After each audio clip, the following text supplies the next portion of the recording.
2020년 4월 17일 금요일 새벽 기도에 다 같이 사도신경 하심으로 신앙 고백하겠습니다.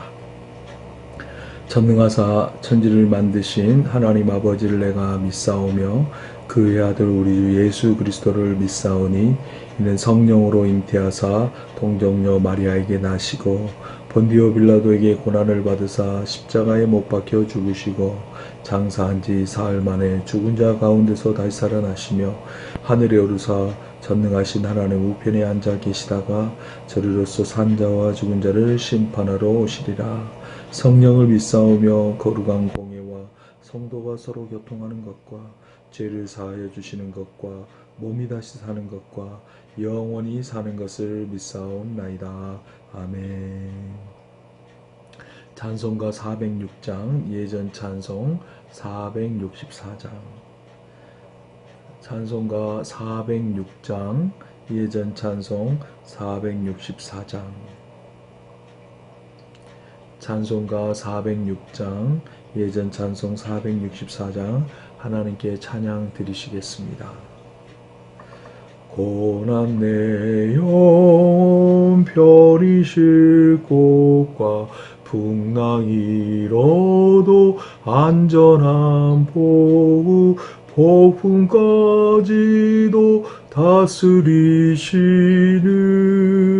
주의 영원한 바르지에 주의 영원하신 바 함께하사 항상 나를 붙드시니 어느 곳에 가든지 요동하지 않음은 주의 발을 의지함이라.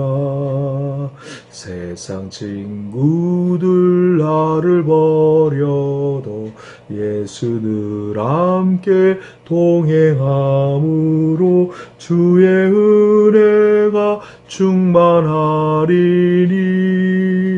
주의 영원한 바르지에 주의 영원하신 발 함께하사 항상 나를 붙드시니 어느 곳에 가든지 요동하지 않음은 주의 발을 의지함이라.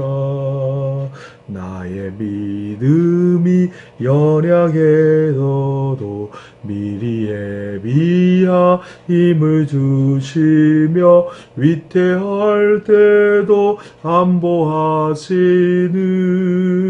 주의 영원한 바르지에 주의 영원하신 발 함께하사 항상 나를 붙드시니 어느 곳에 가든지 요동하지 않음은 주의 발을 의지함이라.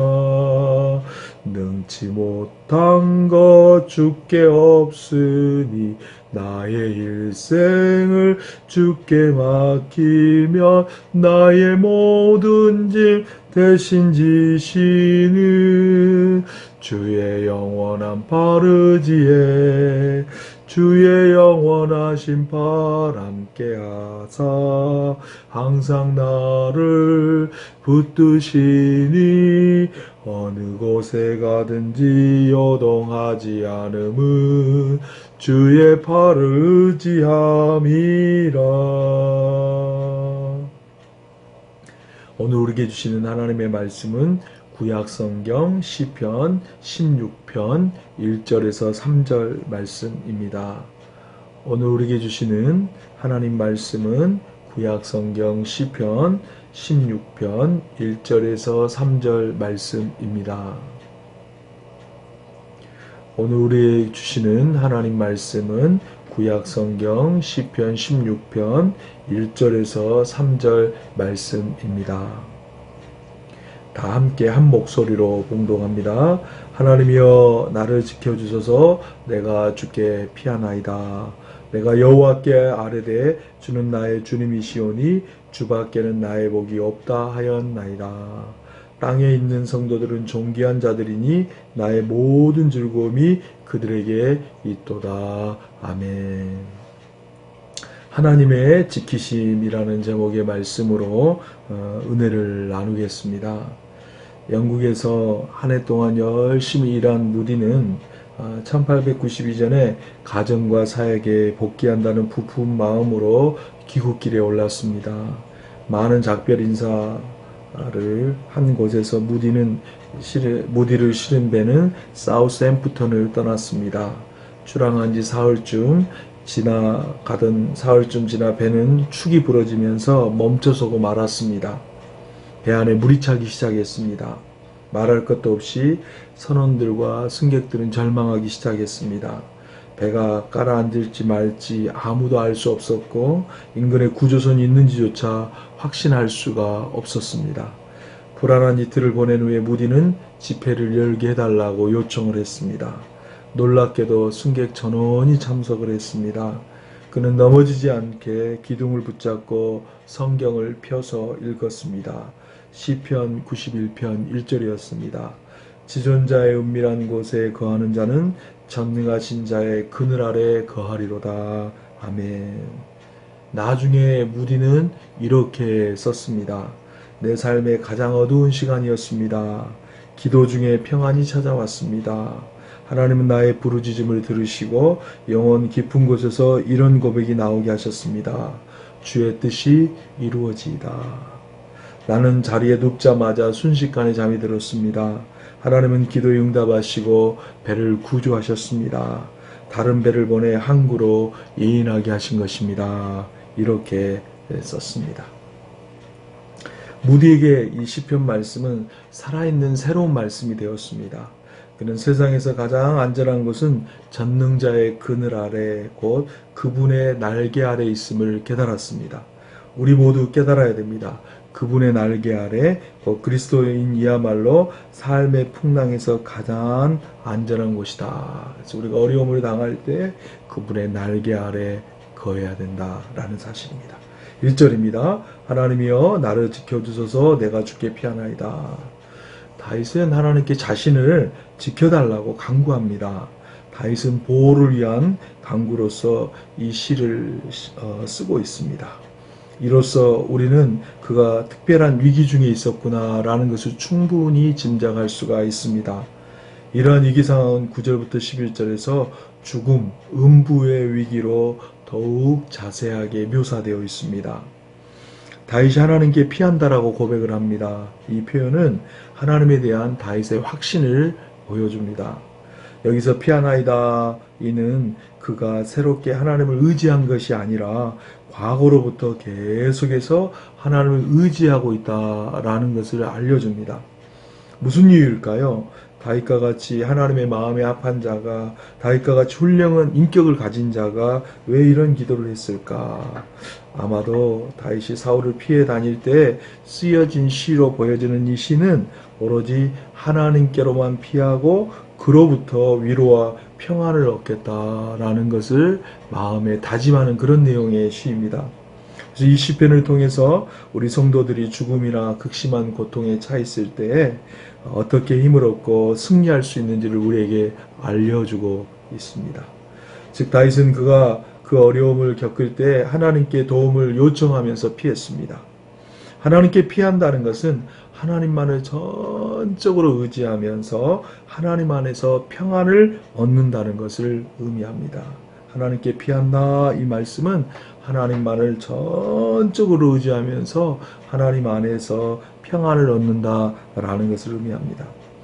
이렇게 하나님께 피한 다윗은 하나님이 자신의 주님이시고 하나님밖에 자신의 복이 없다라고 고백을 합니다. 이렇게 하나님을 주라고 고백하는 것은 하나님께서 자신의 생명까지도 주관하심으로 자신이 당한 고통의 상황을 능히 해결해 주실 것을 생각하고 있는 것입니다. 이처럼 우리도 어려움을 당할 때 어떤 인간적인 방법으로 해결하고 노력하기보다는 전적으로 먼저 하나님 앞에 피하고 주 되시는 그분을 고백하면서 기도하고 의지하는 태도를 가져야 되겠다라는 마음을 우리에게 줍니다. 시편 73편 25절입니다. 하늘에서는 주 외에 누가 내게 있으리요 땅에서는 주밖에 내가 사모할 리 없나이다.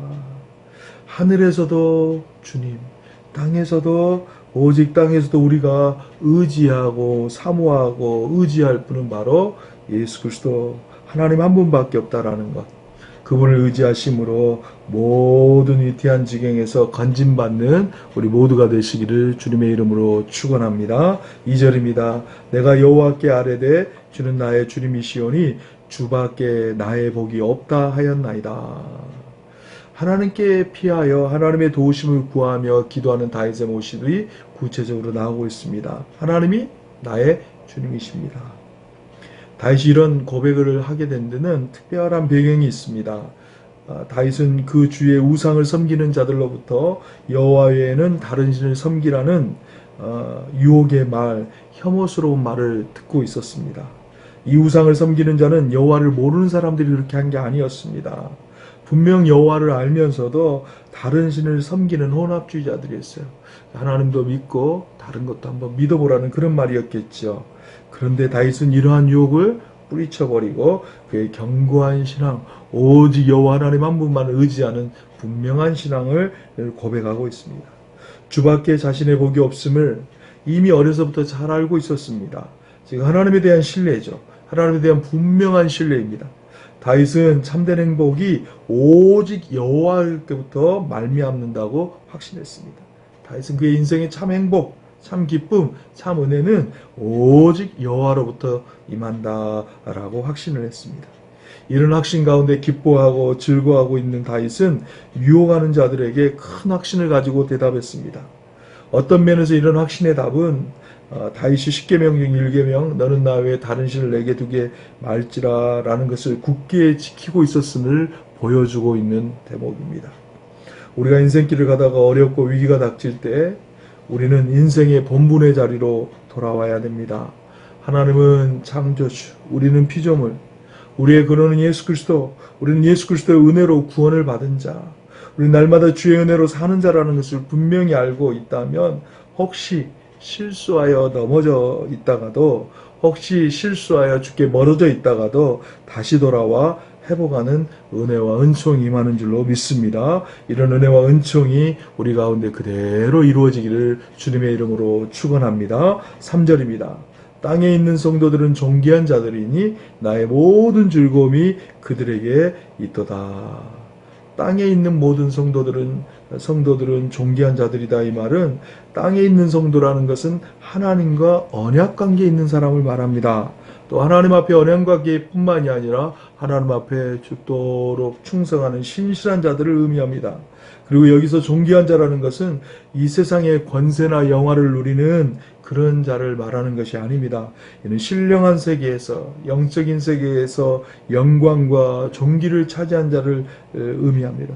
왜 갑자기 하나님에게서 성도로 관심이 옮겨졌을까? 출애굽기 19장 6절입니다. 너희가 내게 대하여 제사장 나라가 되며 거룩한 백성이 되리라. 너는 이 말을 이스라엘 자손에게 전할지니라. 원래 이것을 토라 모세오경의 가르침 속에서 다윗은 이미 알고 있었습니다.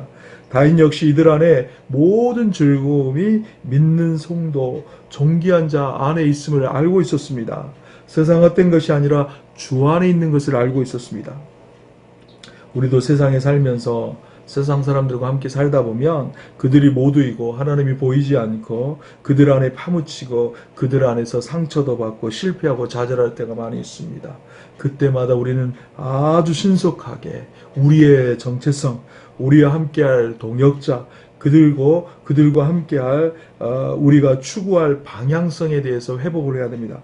그렇습니다. 베드로전서 2장 9절은 말씀합니다. 그러나 너희는 택하신 족속이요 왕같은 제사장들이요 거룩한 나라에 그의 소유된 백성이니 이는 너희를 어두운 데서 불러내어 그의 기이한 빛에 들어가게 하신 이의 아름다운 덕을 선포하게 하려 하심이라. 우리는 하나님의 택한 족속입니다. 우리는 왕같은 제사장들입니다. 우리는 거룩한 나라입니다. 우리는 하나님의 소유된 백성입니다.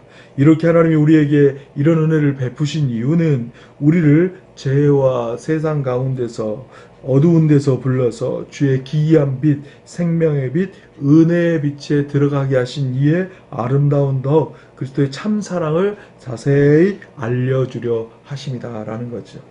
그러므로 우리는 우리가 당하는 어려운 고통 가운데만 머물러 있지 말고 왜 주님이 이런 환경을 허락하셨을까를 더 깊이 생각하고 주의 은혜 안에 거하며 그분이 우리에게 베푸시는 은혜와 복을 널리 자세히 아주 상세하게 증거하시는 모두가 되시기를 주님의 이름으로 축원합니다. 결론입니다.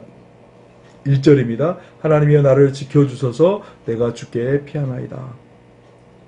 우리 인생길에 어려움에 처하시거든 다른 헛된 은혜 구하지 마시고 우리의 보호자 되시고 피난처 되시는 주께 피하시는 모두가 되시기를 주님의 이름으로 축원합니다. 2절입니다. 내가 여호와께 아뢰되 주는 나의 주님이시오니 주밖에는 나의 복이 없다 하였나이다.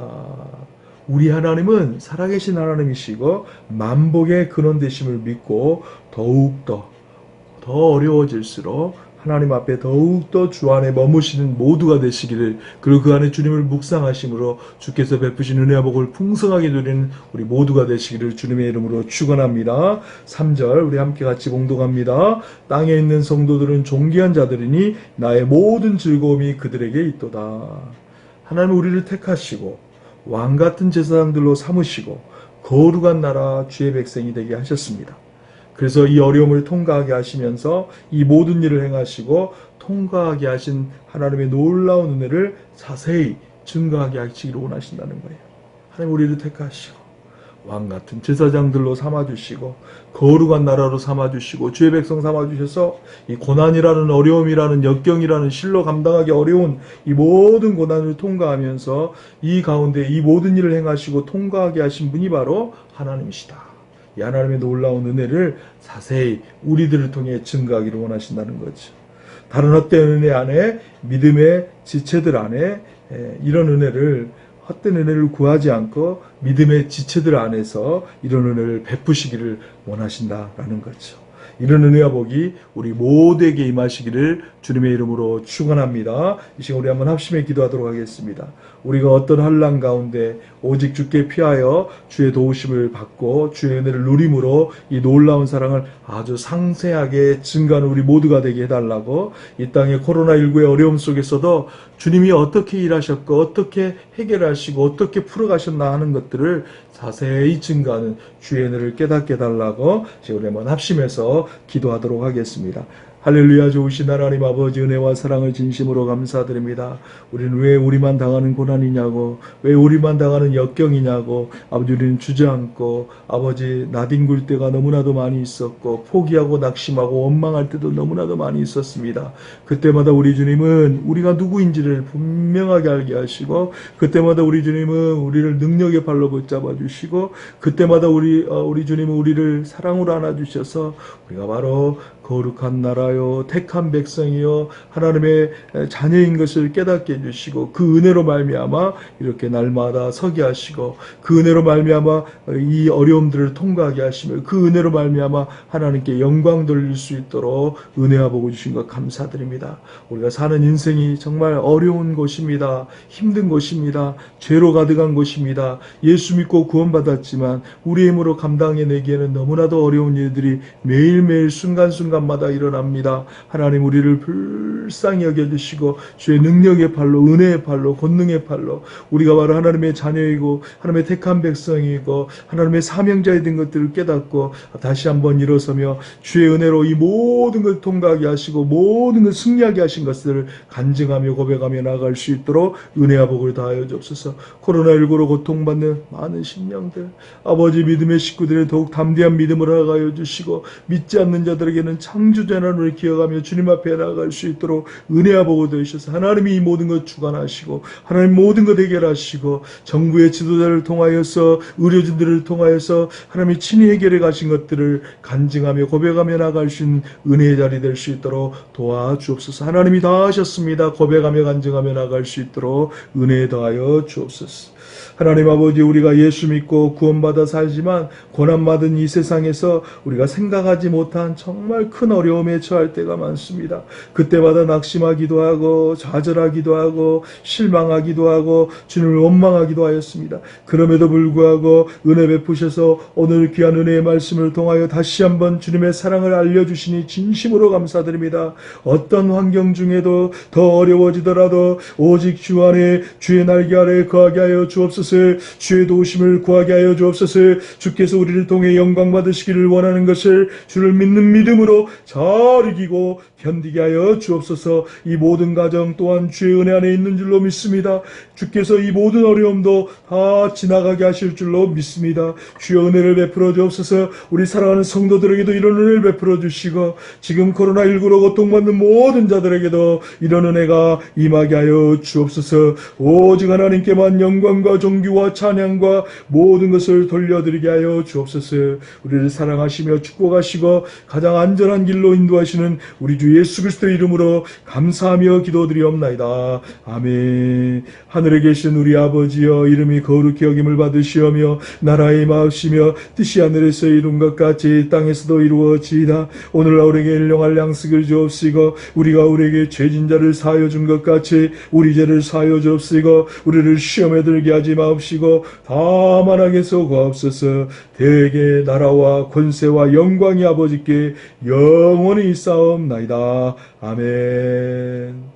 계속해서 자유롭게 기도하시기 바랍니다. 오늘도 주 안에서 주께서 주시는 평강과 은혜 가운데 승리하시는 복된 하루 되시기를 주님의 이름으로 축복합니다. 샬롬.